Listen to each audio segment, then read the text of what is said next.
All right, welcome. Welcome everyone to the Best Damn Podcast. I am your host, John Keene. As always, I would like to thank you guys for joining me. Ask that you please add, follow, and check us out. Instagram, Facebook, Best Damn Podcast, Twitter, The Real Best Damn. Wherever you're watching this from, please make sure to hit the like, give us a thumbs up, leave a comment, let me know what you think. Share this link. It is the best way to support us and get it out there for me.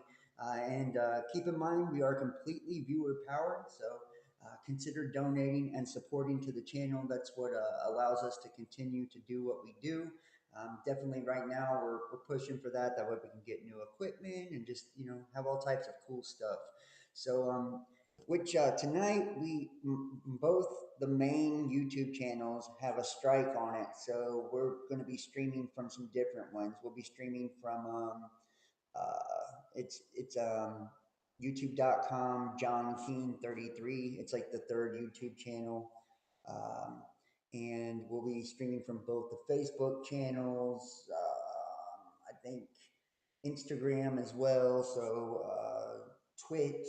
So I mean, it's all over. We're basically on everything, trying to make up for the fact that we don't have the live streams on the main YouTube channel. So we're going to go ahead and jump into this tonight. We've got a really interesting one here. We're going to be talking about Emanuel Swedenborg. This is going to be diving into some life after death. So here we go. This is a fascinating topic, too. Fascinating topic. I don't know if you guys are familiar with this, but it is. It'll blow you away. Um, Emanuel Swedenborg has written many texts pertaining to, the afterlife, and was believed to have specific gifts. He was in the late 1700s. Many people are aware of this time as kind of like the last reset or end of the age. So you can see here Emanuel Swedenborg, which was a Swedish polymath scientist, engineer, astronomer, and anatomist. He was a Christian theologian, philosopher, and a mystic. He became best known for his books on the afterlife, heaven and hell. Excuse me. Which is going to be the book we're going to be diving into first, is Heaven and Hell. Swedenborg had a prolific career as an inventor and a scientist. In 1741, at 53, he entered into a spiritual phase in which he began to experience dreams and visions, notably on Easter weekend, on the 6th of April, 1744. His experience culminated in a spiritual awakening in which he received revelation that Jesus Christ had appointed him to write the heavenly doctrine to reform Christianity. According to the heavenly doctrine, the Lord had opened Swedenborg's spiritual eyes so that from then on he could freely visit heaven and hell, to converse with angels, demons, and other spirits, and that the last judgment had already occurred in 1757, the year before the 1758 publication of De Nova Hierosystema et Ejus Doctrina Coelestai. And in English, it's concerning the New Jerusalem and its heavenly doctrine. And like I said, we're going to go over a few of his texts tonight, because some of them are they're fascinating. The ideas are mind blowing, just they are. Now, over the last 28 years of his life, Swedenborg wrote 18 published theological works and several more that remained unpublished. He termed himself a servant of the Lord Jesus Christ in true Christian religion, which he published himself. Some followers of the heavenly doctrine believe that of his theological works, only those that were published by Swedenborg himself are fully divinely inspired. And others have regarded all Swedenborg's theological works as equally inspired, saying, for example, that the fact that some The fact that some works were not written out in a final edited form or publication does not make a single statement less trustworthy than the statements in any other works. Now, the new church, also known as the Swedenborgianism, is a restorationist denomination of Christianity originally founded in 1787 and comprising several historically related Christian churches that revere Swedenborg's writing as revelation. So, kind of get an idea of that. So now let's go ahead and jump into this. I don't want to spend too much time on, all of that. I want you to just, get into these writings. They're very crazy. So,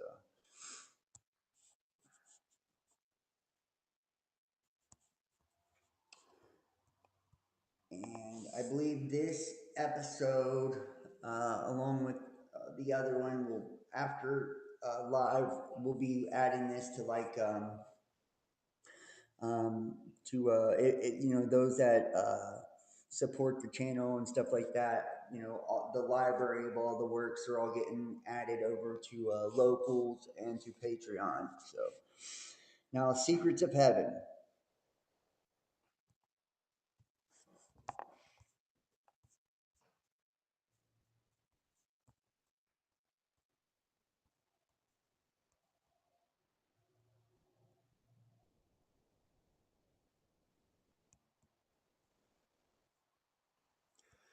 This is his preface to the book. It says, mm, "This isn't what I'm looking for. Hold on."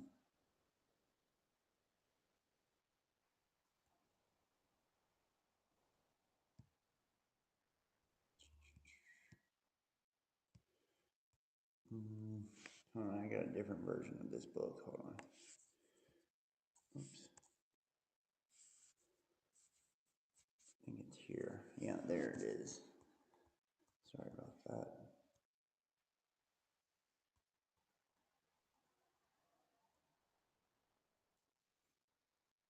All right, here we go.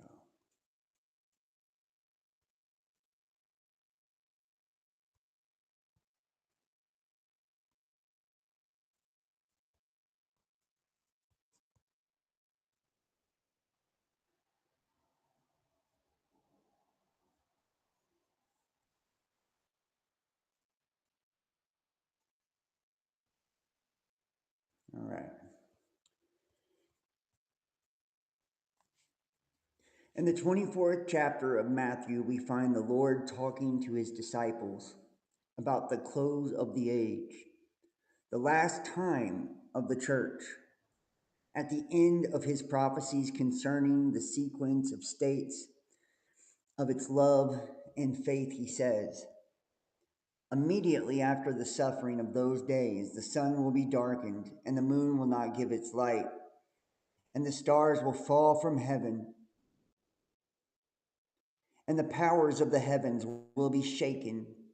And then the sign of the Son of Humanity will appear in heavens. And then all the tribes of the earth will lament, and they will see the Son of Humanity coming in the clouds of heaven with power and great glory. And he will send his angels with a trumpet and a loud voice, and they will gather his chosen ones from the four winds, from one end of the heavens all the way to the other end." When people understand these words according to their literal meanings, they can only believe that all these things are going to happen just as this meaning describes them. At the end of the time, called the Last Judgment, this does not mean only that the sun and moon will be darkened and that the stars will fall from heaven, that the sign of the Lord will appear in heaven, and that he will be seen in the clouds with angels blowing trumpets. It also includes matters prophesied elsewhere, statements that the whole visible world is going to be destroyed, and that afterward a new heaven and a new earth will come into being. Many people in the church these days are of the opinion, however, that people who believe such things are not aware of the hidden depths that lie within the details of the word. There is, in fact, spiritual meaning in these details, for they do not intend the outward and earthly events that we find on the literal level. Instead, they intend spiritual and heavenly events. This holds true not just for the meaning of phrases, but even for each word. The word is, in fact, written in pure correspondence so that there may be deeper meanings in the details. Questions about the nature of this meaning can be resolved by all the things I have set forth about in Secrets of Heaven. A selection of these books, or a selection of these may be found also in my explanation of the white horse in the book of Revelation. It is in this deeper it is in this deeper sense that we are to understand what the Lord said in the passage just cited about coming in the clouds of heaven. The sun that will be darkened means the Lord in respect to love. The moon means the Lord in respect to faith. The stars means insights into what is good and true, or into love and faith. The sign of the Son of humanity in heaven means the appearing of divine truth. The wailing tribes of earth means all the elements of what is true and good out of faith and love. The Lord's coming in the clouds and of heaven with power and great glory means his presence in the word and revelation. The cloud refers to the literal meaning of the word, and the glory to the word's inner meanings. The angels with a trumpet and a loud voice mean heaven, which is where divine truth comes from. This enables us to see what the words of the Lord mean. They mean that at the end of the church, when there is no longer any love and there is no longer any faith, the Lord will open the word by disclosing its deeper meaning, and it will reveal the heavenly contents hidden within it. The particular hidden contents to be disclosed in the pages that follow have to do with heaven and hell and with our own life after death. Church people these days know practically nothing about heaven and hell or their life after death, even though they are descriptions of everything available to them in the Word. In fact, many who have been born in church deny all this. In their hearts, they are asking, who has ever come back to tell us about it?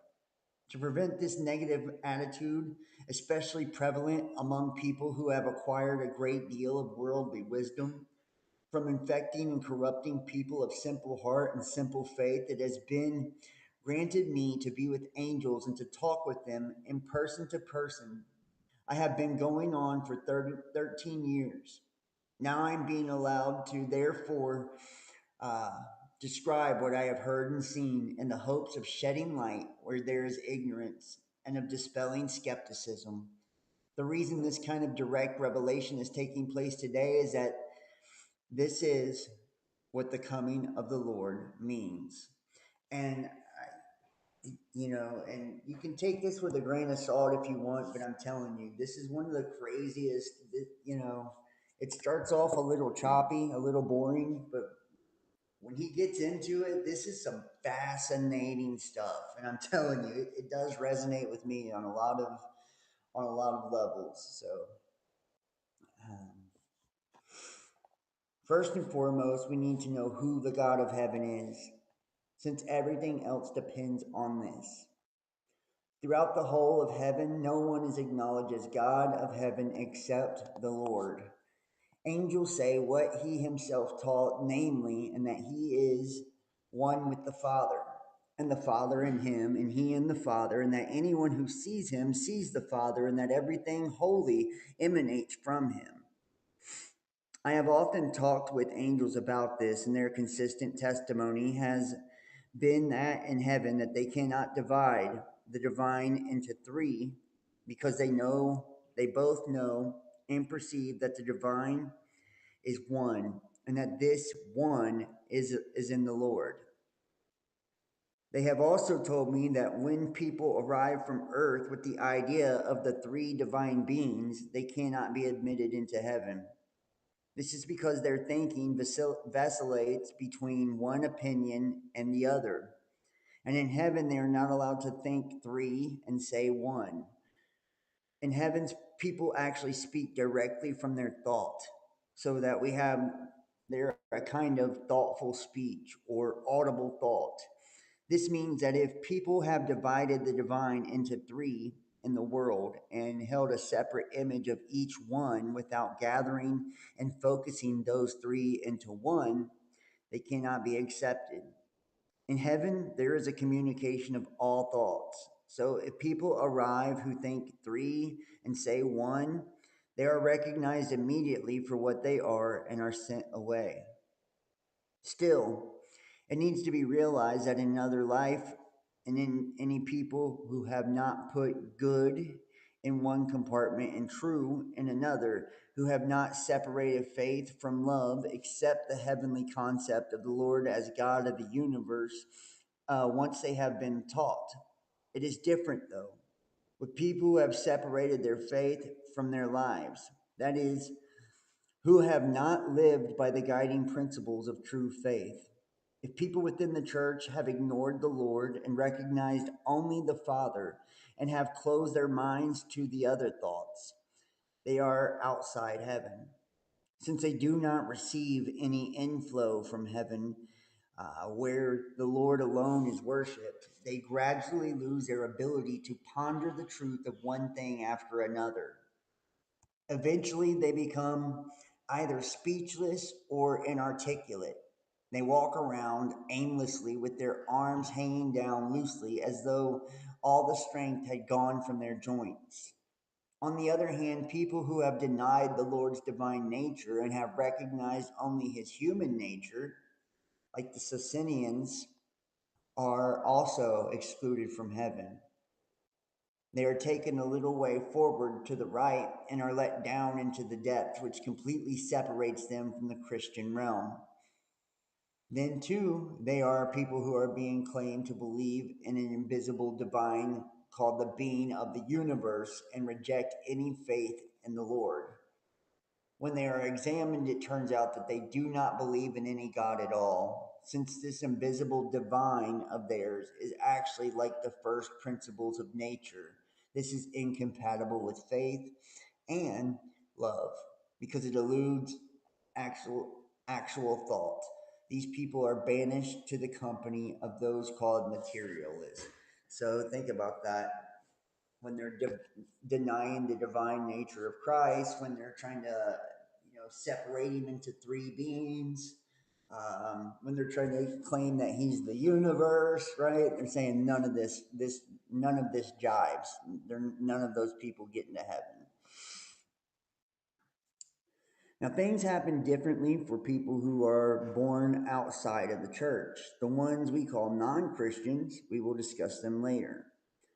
All little children, and these make up a third part of heaven, are led first into an acknowledgement and belief that the Lord is their Father.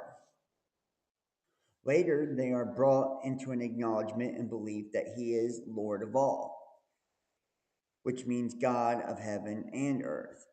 It will be made clear below that little children mature in heaven and by means of insights are brought into full angelic intelligence and wisdom. There can be no doubt among church people that the Lord is God of heaven because he himself teaches that everything of the Father belongs to him and that he has all the power in heaven and on earth. And it says, in heaven and on earth, because the ruler of heaven rules earth as well, the one actually depending on the other. His ruling heaven and earth means our accepting from him everything good that is intrinsic to love and everything true that is intrinsic to faith. It therefore means accepting all intelligence and wisdom and thus happiness, in short, eternal life. This too the Lord teaches when he says, whoever believes in the Son has eternal life, but whoever does not trust the Son will not see life. And you know what? My YouTube channel's got a strike literally because I posted a video of a black lady. robbing a white lady at a grocery store for a bunch of meat. They said it was misinformation. It's just so crazy. Like it's crazy. Like still, um, we're like in this age. People are talking about how censorship and stuff like that is like so far gone. It's like, oh, there's no more censorship. We're all awakening, and the truth is getting out there. And it's like, no, not even close. You know, I showed this, and it's. I don't know how that's considered misinformation. It's like that's literally what happened. The black lady was robbing the white woman because she didn't get her EBT. You know what I mean? Like at the store, just literally stealing all of her food. And I got a strike for that for misinformation.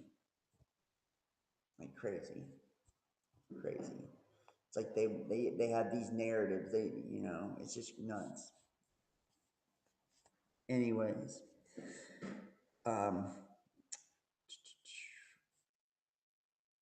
where am I at? Mm-mm-mm.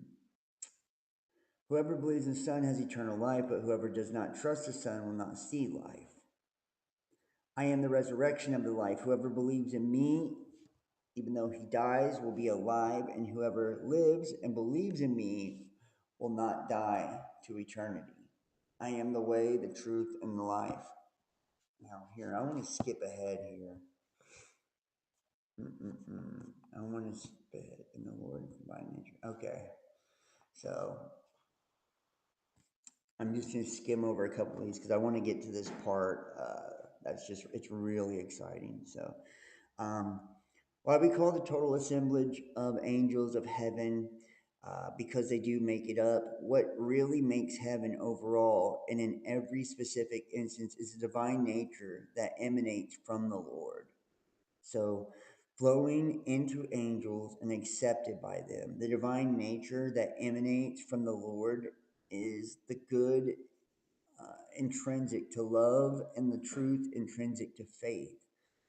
The amount angels accept from the Lord of what is good and what is true determines the extent to which they are angels in our heaven. So it's saying like heaven is literally it's dependent upon God. God is what makes heaven. Like because everything is coming from him. He's what makes the angels holy. He's what gives you life. Like it's all him. Right? Everyone in the heavens knows, believes, and even perceives that nothing good is intended and done by the self, and that nothing true is thought and believed by the self.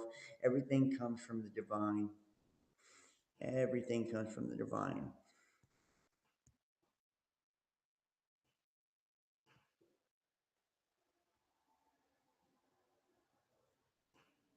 Now, let me skip ahead here.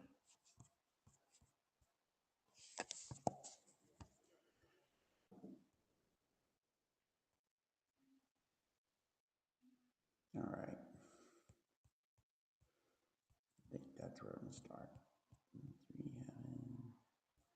All right. Heaven is divided into two kingdoms. Since there are infinite varieties in heaven, since no community and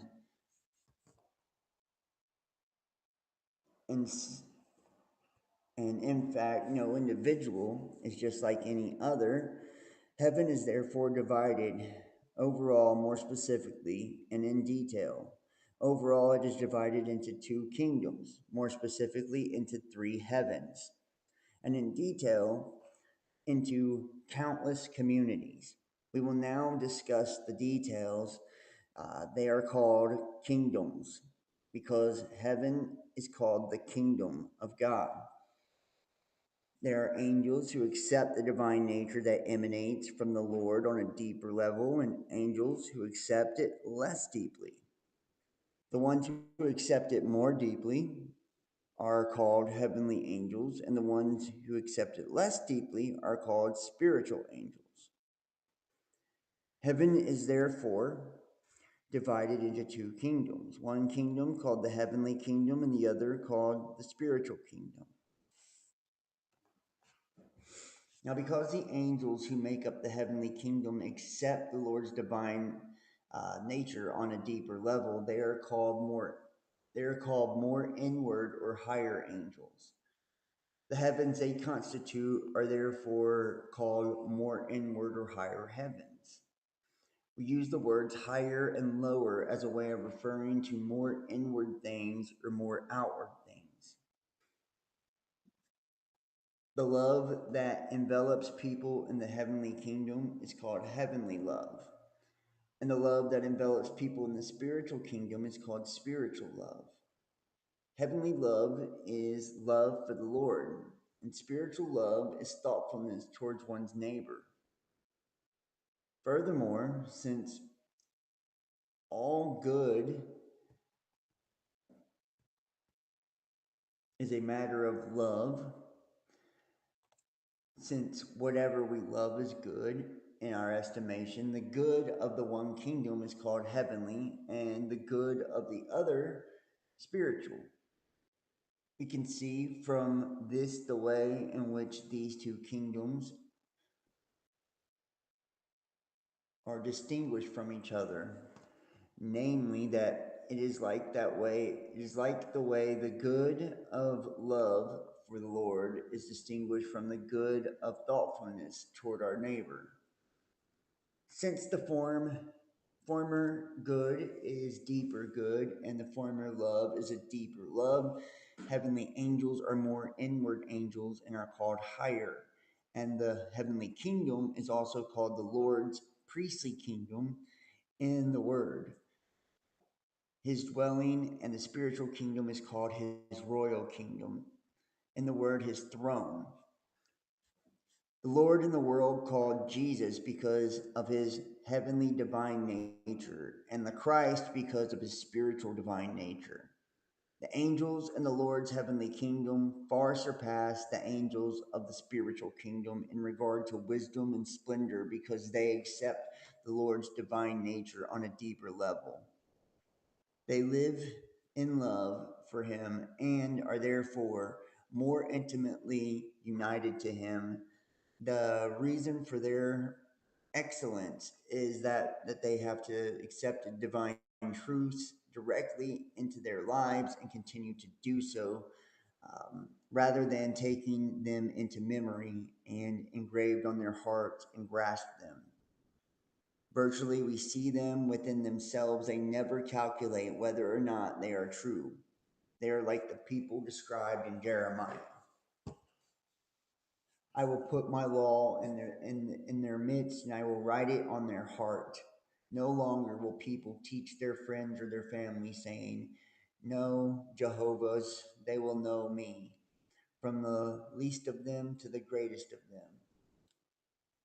In Isaiah, they are called the people who have been taught by Jehovah. In John, the Lord himself teaches that those who are taught by Jehovah are the ones who are taught by the Lord.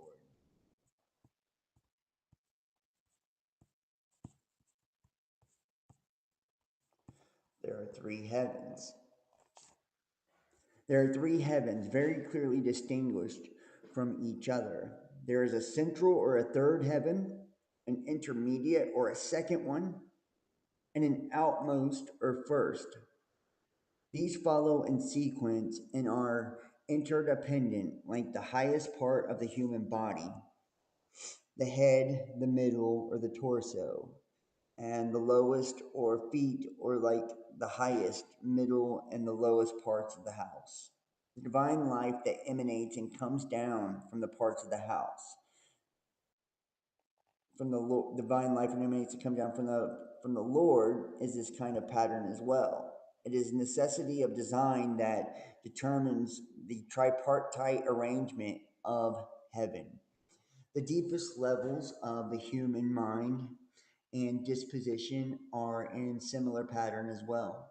We have a central, intermediate, and outmost nature. This is because when humanity was created, the whole divine beings was gathered into it. So the point was to structure the human beings in the divine design, and that therefore a heaven in miniature. For the same reason, we are in touch with heaven to our inner nature and come into the company of angels after death, of angels of the central or of the intermediate or of the outmost heaven, depending upon our acceptance of divine good and truth from the Lord during our earthly lives. The divine nature that flows from the Lord is accepted in the third or central heaven is called heavenly, and the angels there are consequently called heavenly angels. And I'm looking for the part. It gets really good here. I'm trying to find it. I'm trying to hurry up and get to this stuff here because he gets into the nature of like what happens like when we get into heaven, like how our minds work and how what determines of us getting sent to hell, how we recognize each other. It gets really good. So I'm trying to give you just a little background first, so hopefully I'm not boring you to death with this, but it does get really good. Just give me a moment. I'm going to skip ahead here in just a second. Mm-mm-mm. Where is it at here? Because that's the good stuff. Uh, uh, um,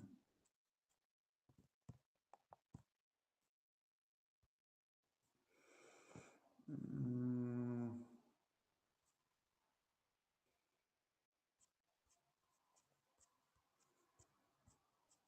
I'll tell you when I found it. Give me a second.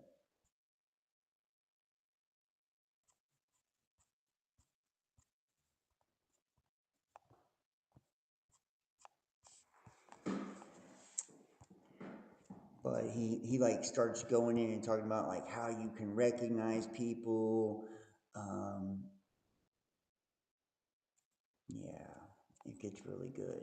So just give me 1 second. We're gonna jump ahead. We're gonna jump ahead.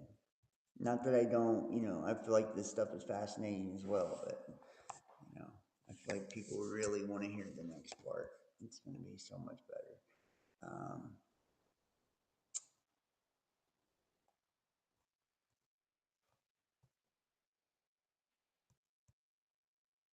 Time in heaven. Okay, let's see if this is it. Hmm. All right, hold on. Let me make sure I didn't go too far.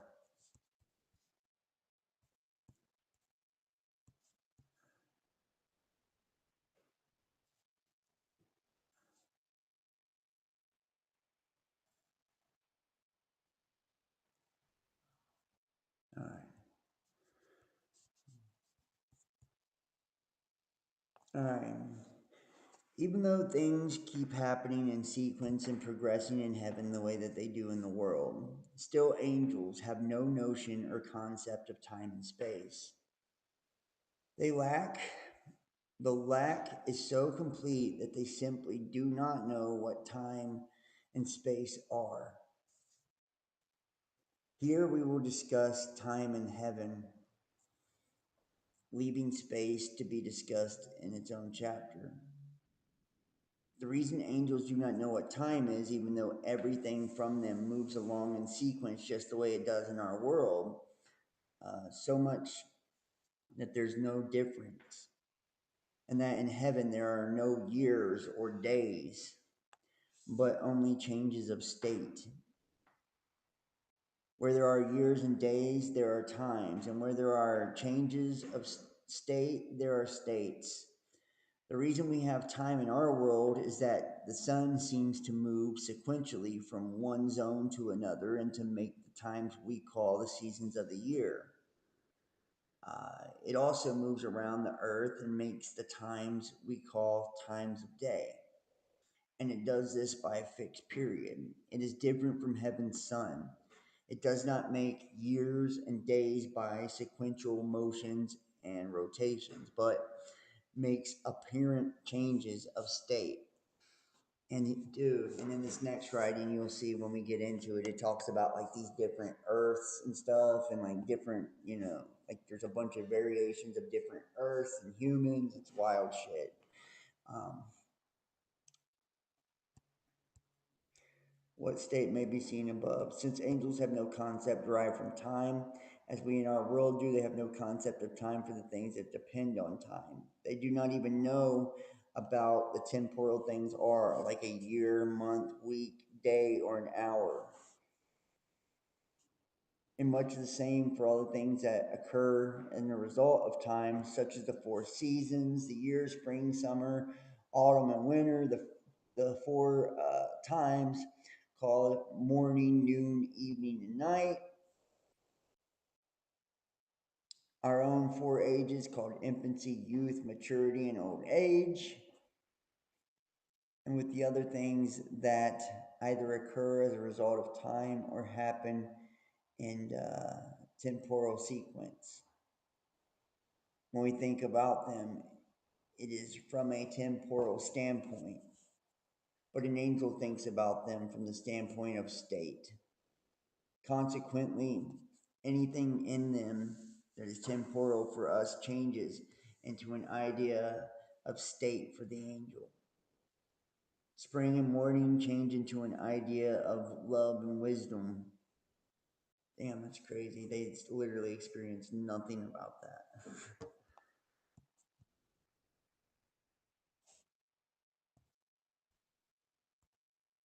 Anyone who thinks solely from natural light and cannot understand that anything in heaven is like anything in our world. This is because such people on the basis of light have both thought and decided that angels are nothing but minds, and that minds are like ethereal breath. This would mean that the angels did not have the senses we do.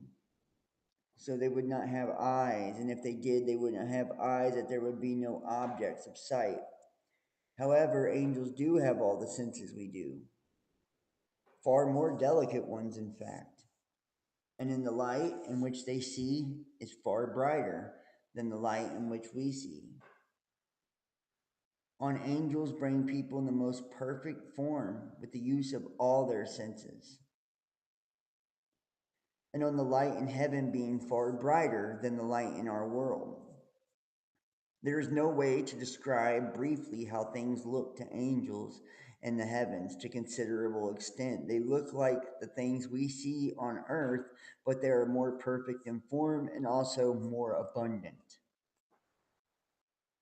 We may conclude that there are things like this in the heavens because of what the prophets saw. For example, what Ezekiel saw of the new temple and the new earth, and as described in chapters 40 to 48 of his book, what Daniel describes in his chapters 7 to 12. What John saw is described from the first through the last chapter of Revelation, along with other visions presented in both the historical and the prophetic uh, books of the Word. They saw things like this when heaven was open to them, and heavens is said to be open when our inner sight, the sight of our spirit, is opened. For the things that exist in heaven cannot be seen with our physical eyes, but only because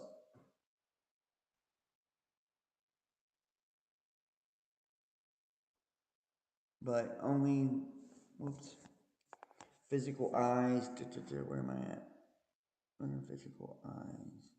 But only with the eyes of our spirit, and when it pleases the Lord, they are open, and at such times we are led out of the natural light that our physical senses are in, and raised into the spiritual light in which we dwell because of our spirit. This is the light in which I have seen the things that exist in the heavens. But even though the things that are seen in the heavens are largely similar to the things on earth, they are not alike in essence. The things that exist in the heavens come from heaven's sun, while earthly things come from our world's sun. Things that arise from heaven's sun are called spiritual, while things that arise from our world's sun are called natural. Things that arise in the heavens do not arise in the same way as things on earth, and in the heavens, everything comes into being from the Lord in response to the deeper natures of the angels.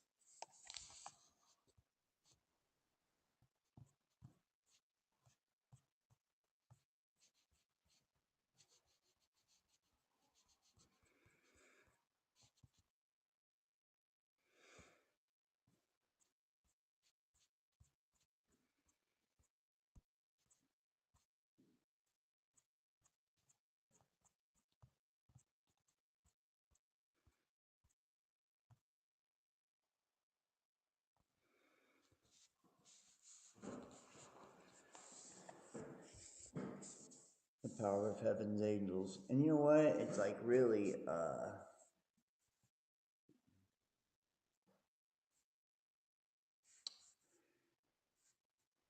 you know, we are,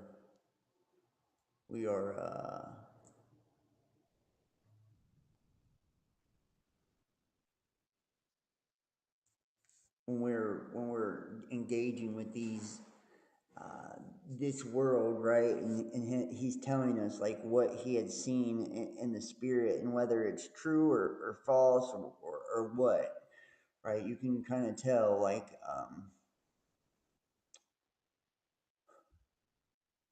you can kind of tell, like, this is a different type of realm and reality. It's like, you know, we're prepared physically before we go, you know, into this afterlife. And now I want to get to the hell and stuff like that. Hold on. So, all right. The Lord governs the hells. In the earliest discussion of heaven, it was made clear throughout, particularly, that the land is the God of heaven and that the whole government of the heavens is the Lord's hands. Since the relationship of heaven to hell and of hell to heaven is like that of two opposites that act against each other, that action and reaction of which yield the state of equilibrium within which everything exists in order for absolutely everything to be kept in this balance. It is necessary that the ruler of one, the ruler of one, be the ruler of the other as well. That is, unless the same Lord controlled the attack of the hells and restrained their madness, the balance would be destroyed. And if the balance were destroyed, everything else would go. First, though, I need to say something about the balance. It is recognized that when two forces act against each other, and when one force, um, because each has the same amount of power, then either can be moved by a third force at will. Since when the two have no force because of their equal resistance, the force of the third has total control and acts as easily as if there were no resistance at all. There is the kind of equilibrium between heaven and hell. However, it is not the kind of equilibrium that occurs between two people who are fighting physically, with one just as strong as the other. It is rather a spiritual balance. One of the false against the true, and the evil against the good, malicious falsity constantly breathes forth, and from hell, and benevolent truth constantly breathes forth from heaven. This is the spiritual balance that provides us with our freedom for thinking and intending. Since everything we think and intend depends either on evil and its consequent falsity, um, or on good or on its consequent truth. So when we are in the state of equilibrium, we are in freedom either to let in or to accept what it is evil from hell and its consequent falsity, to let in and accept what is good from heaven and its consequent truth. Each of us is kept in this equilibrium by the Lord who governs both heaven and hell. I'll explain later in a separate chapter why we are kept in this freedom by means of the balance, why the evil and the false are not taken away from us by divine power, and the good and true instilled. And man, you know, it actually goes on. And this is what I'm looking for. I'm looking for where it's talking about how, you know, it can read, basically, it can read your thoughts, your intentions. Like, say you do something, you know, and you consider it nice or something, whether it's like, you know, donating to a homeless person or giving to somebody or something like that. And it's like, you know, it doesn't judge the fact that you gave or did something. It judges your heart. right? And it's like, what you were actually, what was in your heart when you did it. All right, hold on here.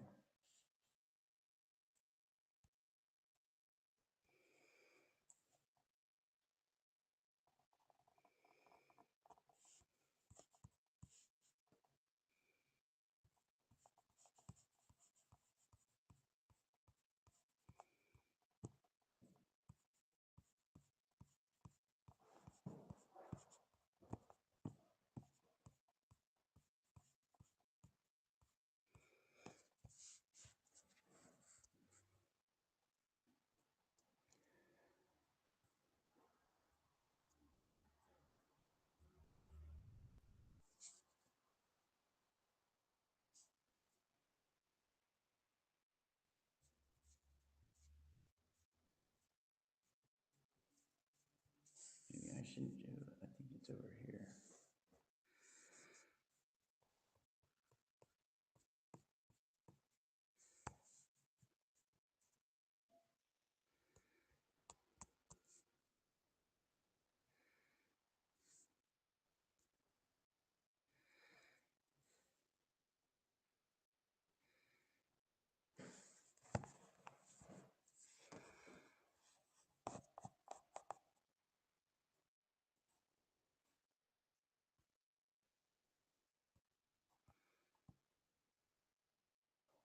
Hmm.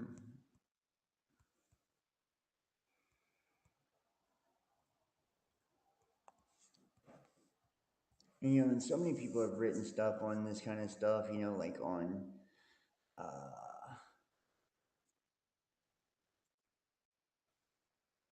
basically like what, going to heaven and hell and the secrets that they've learned. And so I find every time I find something like this, it's fucking interesting to me. It truly is. So, all right, let's see.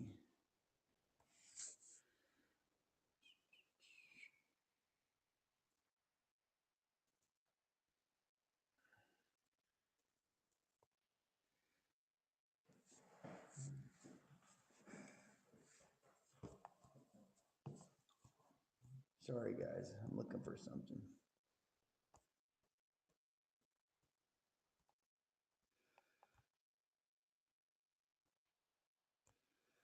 Then we're gonna jump over to this other book too. It's pretty wild.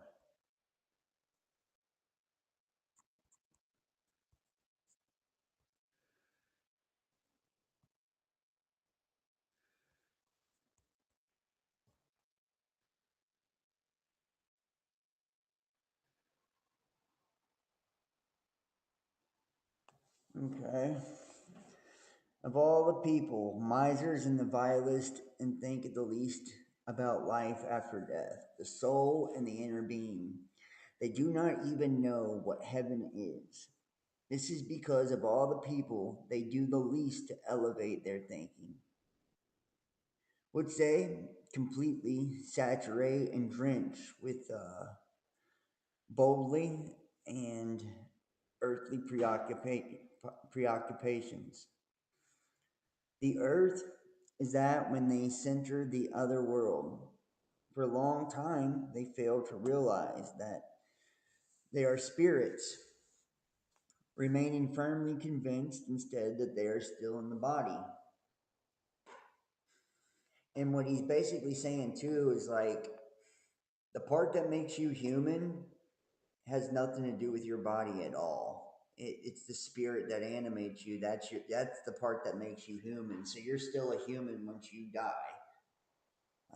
So take that, with a grain of salt if you want. But their thoughts drag down to the bodily and earthly level by their greed turn into dreadful hallucinations. Strange to say, but true.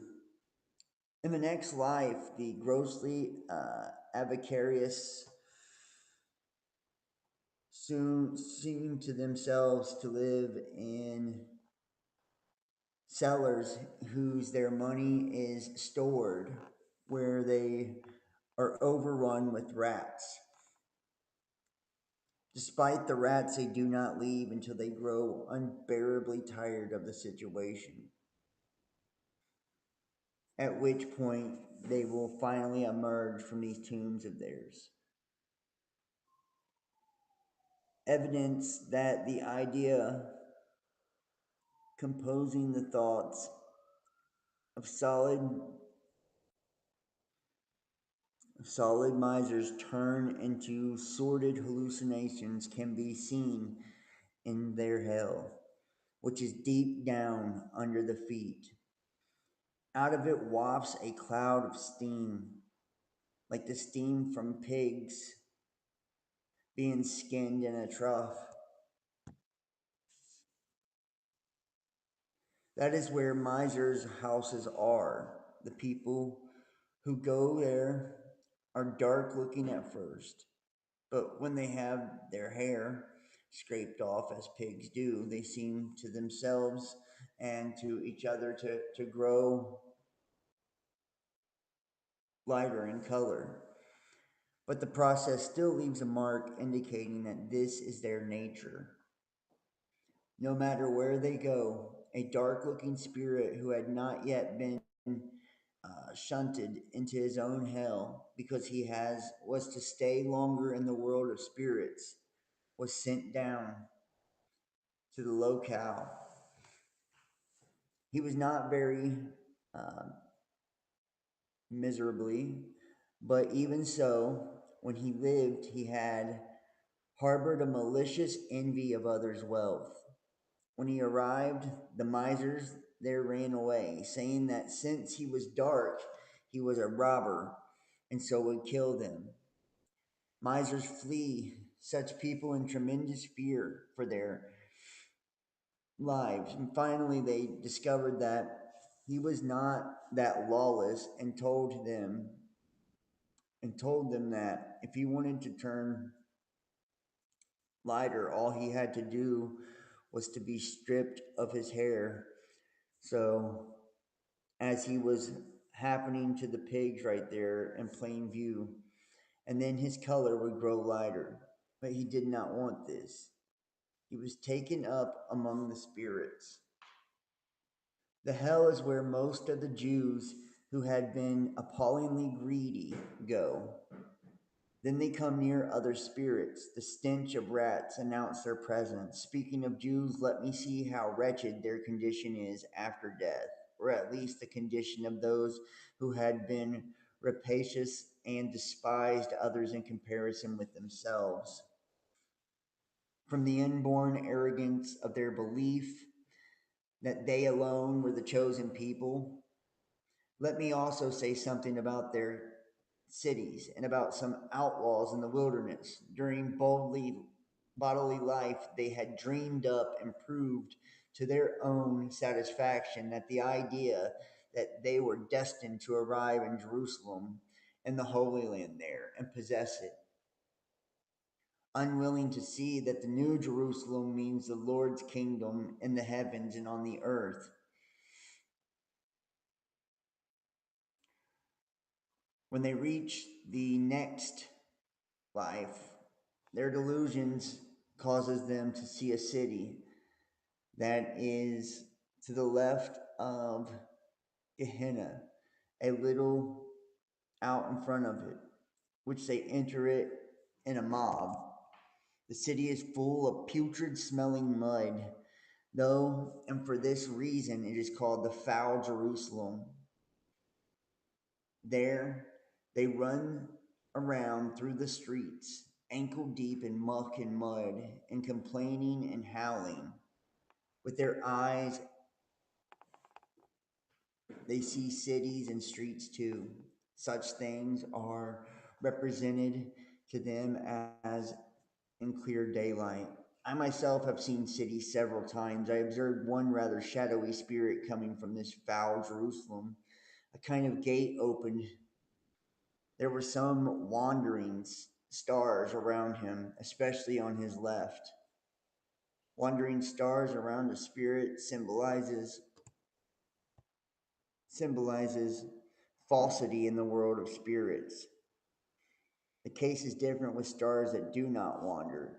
He came up and attached himself from above to my left ear, which he seemed to touch with his mouth in order to speak with me. He did not talk in a clearly audible voice as others do, but inwardly to him self, though, as in such a way that I could hear and understand it. He said that he was a Jewish rabbi and that he had lived in the muddy city for a long time. The streets you have to go on there, he said, are nothing but muck and mud, and there's nothing to eat but mud. Since you're a spirit, why should you want to eat? I asked. I do eat, he said, and when I want to eat, no one offers me anything but mud. What's to be done then? I can't find Abraham, Isaac, or Jacob. I told him a few things about the patriarchs. There's no point in looking for them. If you find them, they won't be able to help you at all. You should not be looking for anyone but the Lord alone, I went on. He's the Messiah. Damn. Basically saying you're fucked because you're not looking for God. You're looking for Isaac, Abraham, and Jacob. So hold on. I'm going to switch to this other text here. Um, it's wild. It's crazy.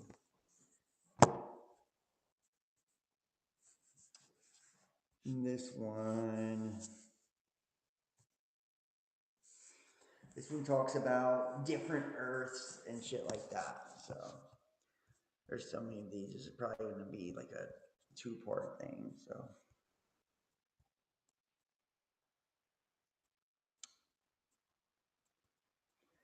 this guy has written so many books, by the way. So many books.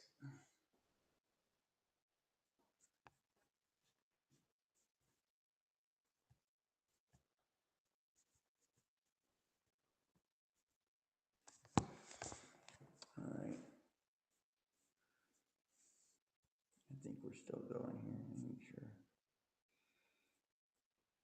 Mm-hmm. Yeah.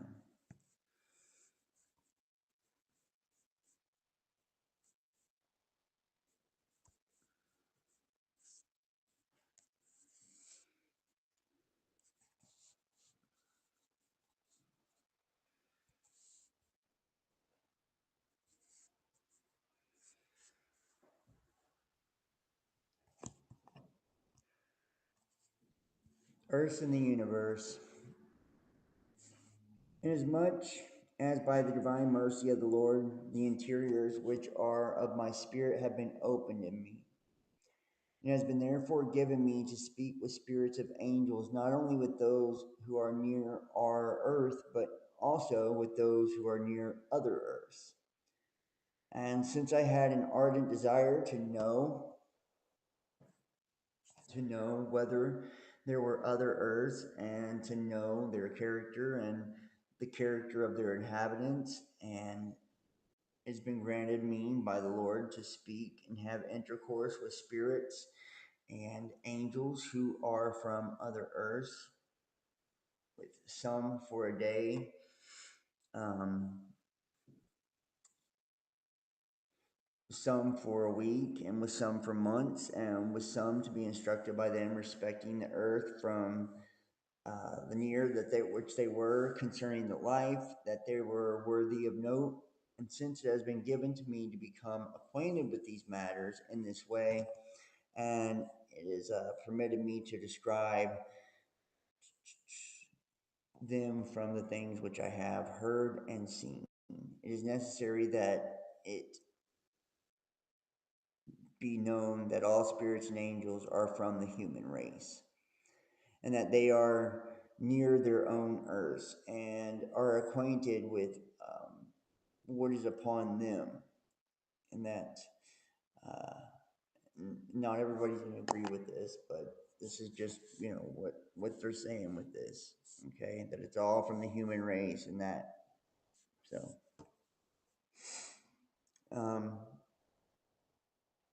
acquainted with these matters in this way, and have been described that these things, for which I've heard and seen, it's necessary to be known that all spirits and angels are from the human race, right? They're all from the human race, and that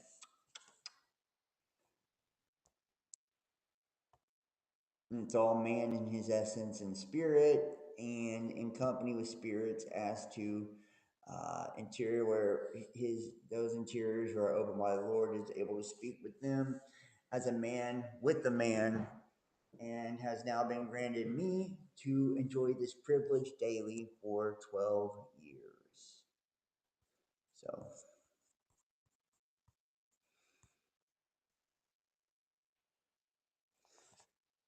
there are many earths and men upon them, and spirits and angels from them.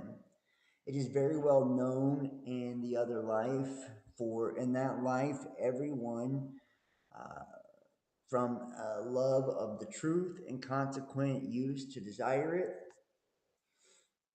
is allowed to speak with spirits of other earths, so as to be convinced that there is a plurality of worlds, and informed that the human race that the human race is not from one earth only, but from numberless earths. And so as to be informed besides of what genius and life they are, and what character their divine worship is.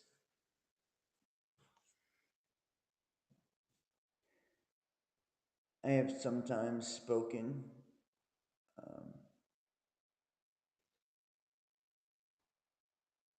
spoken on the subject with the spirits of our earth.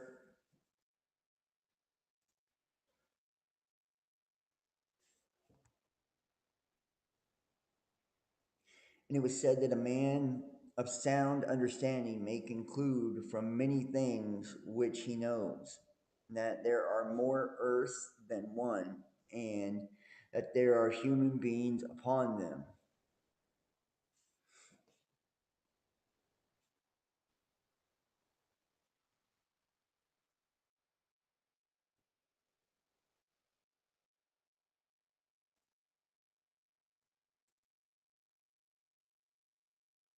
For it is an inference of reason that such huge bodies as the planets are, some of which exceed this earth in magnitude, are not empty bodies created only to be carried and to rotate around the sun and to shine with their scanty light or lumen for the benefit of the earth only, but that they must needs to have a nobler use than this.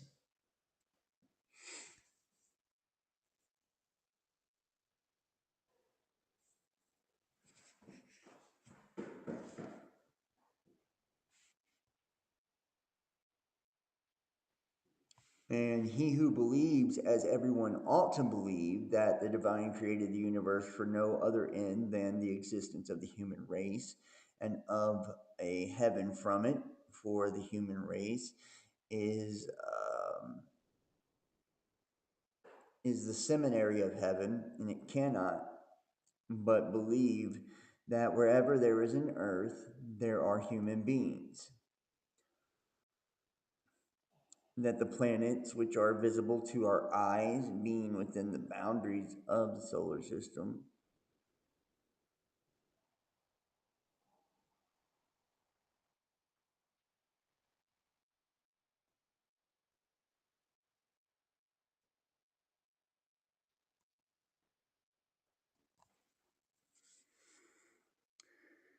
there are bodies of earthly matter because they reflect the sun's light or lumen, and when seen through the telescope, appear not as the stars shining from their flame, but as Earth's Terra, variegated with dark spots like our Earth. They are carried around the sun and advance progressively through the path of the zodiac, which motion causes years and seasons of the year, which are like spring, summer, autumn, and winter. They likewise rotate upon their own axis, just as our Earth does, and this rotation causes days and times and uh,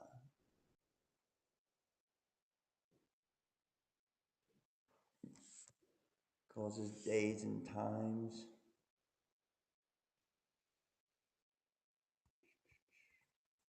Lost my thought.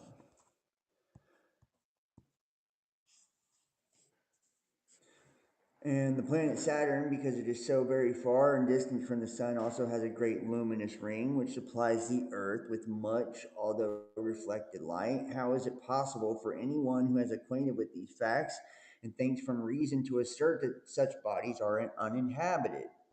I have moreover spoken with spirits to the effect that men may be led to believe that there are more Earths in the universe than one, by considering the immensity of the starry heaven, which is innumerable. Um,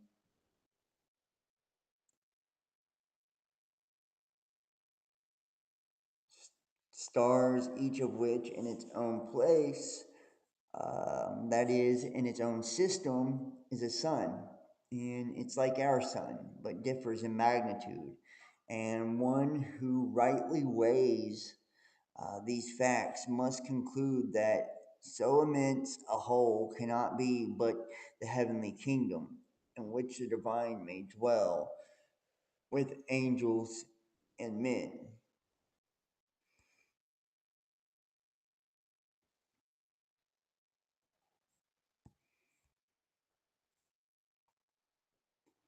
For the visible nature that is the heaven resplendent with such innumerable multitude of stars, there are so many suns, and merely means for the existence of earths and of human beings upon them, from which a heavenly kingdom may be formed.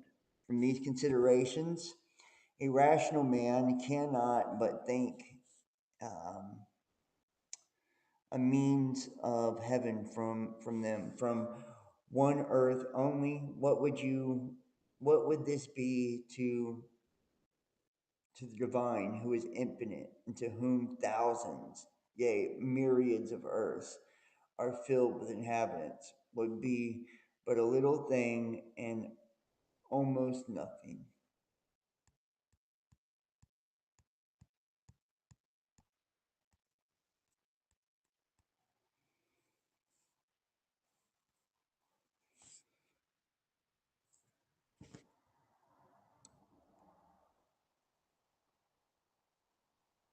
Spirits of Mercury differ entirely from those of Earth. For the spirits of Earth concern themselves not so much about immaterial things as about worldly, corporeal, and terrestrial things, which are material. For this reason, the spirits of Mercury cannot be together with the spirits of our Earth,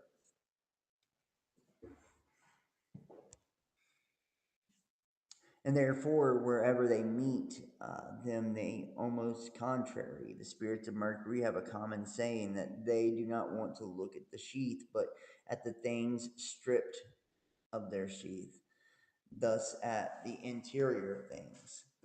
There appears a flame of considerable brightness, which blazed cheerfully. Um, and this is for about an hour. That flame signifies the advent of some spirits of Mercury who, for penetration, thought, and speech, who are prompted or prompter to those who preceded them. When they were come, they instantly ran over the things that they were in their memory, but owing to their promptness, I was unable to apperceive what they observed. Immediately afterwards, I heard them say that the matter was thus, and that with regard to the things of which I had seen in the heavens and in the world of spirits, they said that they knew them before I perceived that a multitude of spirits who were associated with them was behind a little to the left in the plain of the occiput.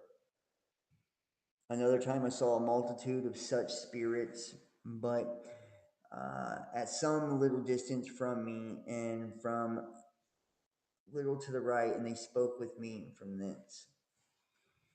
But through intermediate spirits, for their speech is as quick as the thought which does not fall into human speech, except by means of other spirits, and that they surprise me and spoke in the body, as yet they prompted rapidly as possible, the speech being of many together. They were remarkable. It guided towards my left eyes, although they were to the right. The reason was that the left eye corresponds to the knowledge of things abstracted from material things. Thus,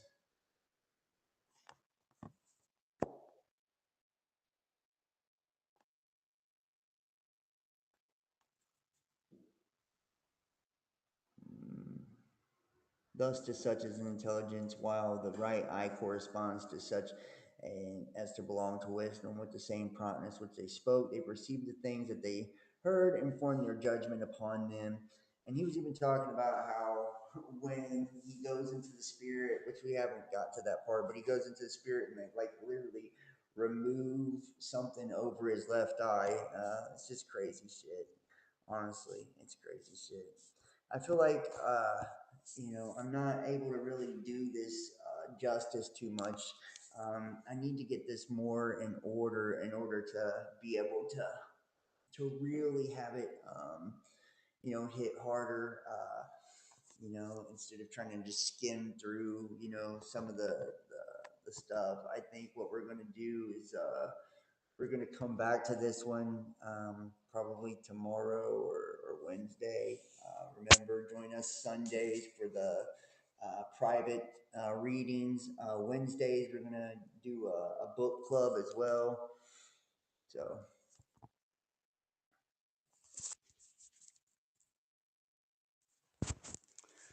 yeah. Wednesdays is a book club for anybody that's interested. We're going to start reading books together on Wednesdays for the people that join me on Patreon and on Locals and that donate and support. And Sundays are the private uncensored content. It's just a private show and all of that stuff. Private playlist for you guys. Um, those who donate and support as well. But I think I'm gonna wrap this one up. And I'm gonna come back tomorrow. I've got. I didn't really have a lot of time to put this one together, but I want to do it justice. I got some other text I want to incorporate with this, so to really kind of make it hit a lot harder. Like I said, I had two of my main channels get strikes, so it's like I can't really reach nobody today either. I do want to ask anybody that's watching this, please consider donating, supporting. I can't tell you the last time we had somebody out there just donate to give and help. For real, it's a crazy world right now. People are greedy for sure. So consider supporting me if you enjoy what I do. I appreciate all of you guys. I love all of you. You can donate PayPal.